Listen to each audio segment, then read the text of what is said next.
ഇപ്പോൾ ഇവർ പിള്ളേർ റിവൈസ് ചെയ്യില്ല. ഇപ്പോൾ ആദ്യത്തെ ചാപ്റ്റർ പഠിച്ചു, അല്ലെങ്കിൽ ഇപ്പോൾ ആനിമൽ കിങ്ഡം പഠിച്ചു, അത് കഴിഞ്ഞ് അടുത്ത സ്ട്രക്ചറൽ ഓർഗനൈസേഷൻ പഠിച്ചു, 2 ദിവസം കഴിയുമ്പോൾ ആദ്യത്തെ അങ്ങ് മറക്കും.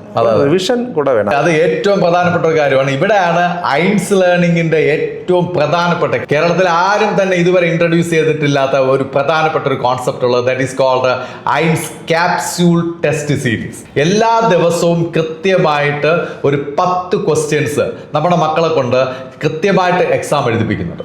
ആ എക്സാമിന്റെ പ്രത്യേകത എന്ന് പറഞ്ഞു കഴിഞ്ഞാൽ ഒരു ചാപ്റ്ററല്ല അവർക്ക് കൊടുക്കുന്നത്, ഒരു ക്യാപ്സ്യൂൾ ആയിരിക്കും. എന്ന് വെച്ച് കഴിഞ്ഞാൽ ഒരു ചാപ്റ്ററിൽ ഒരു പോർഷൻ ആയിരിക്കും അവർക്ക് എക്സാം ആയിട്ട് പറയാം. അപ്പൊ അവർക്ക് ഒരു ഹെഡേക്ക് അല്ല, അത് റിപ്പീറ്റഡ് ആയിട്ട് വരുമ്പോൾ സാറി പറഞ്ഞതുപോലെ മറന്നു പോകാനുള്ള ഒരു സാധ്യത അവർക്ക് ഒരിക്കലും ഉണ്ടാവില്ല.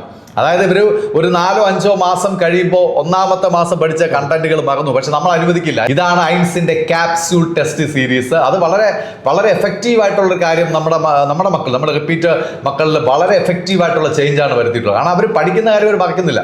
ഒരു കണ്ടന്റ് ആണ്. ഇപ്പോൾ എക്സാമ്പിൾ ഞാൻ പറഞ്ഞുതരാം. ഇപ്പോൾ കെമിസ്ട്രിയിൽ ഹൈബ്രിഡൈസേഷൻ എന്ന് പറയുന്ന ഒരു ടോപ്പിക്ക് മാത്രമായിരിക്കും ഒരു ടെസ്റ്റിന് നമ്മൾ പറയാം. ഒരിക്കലും കെമിക്കൽ ബോണ്ടിങ് എന്ന് പറയുന്ന ചാപ്റ്റർ പറയില്ല.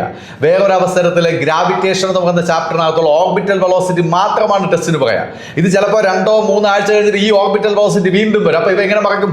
ഒരിക്കലും മറക്കത്തില്ല. അവന് ഉറപ്പായിട്ട് നീറ്റ് പോലുള്ള എൻട്രൻസ് കോമ്പറ്റേറ്റീവ് എക്സാമിന് അടിപൊളിയായിട്ട് മാർക്ക് സ്കോർ ചെയ്യാൻ പറ്റും. ഇതാണ് ഐൻസിന്റെ ക്യാപ്സ്യൂൾ ടെസ്റ്റ് സീരീസ്. നിങ്ങൾ എല്ലാവരും ഓർമ്മയിൽ വെച്ചേക്കണം. ഓക്കെ, ഒരിക്കലും മറക്കാൻ അനുവദിക്കും.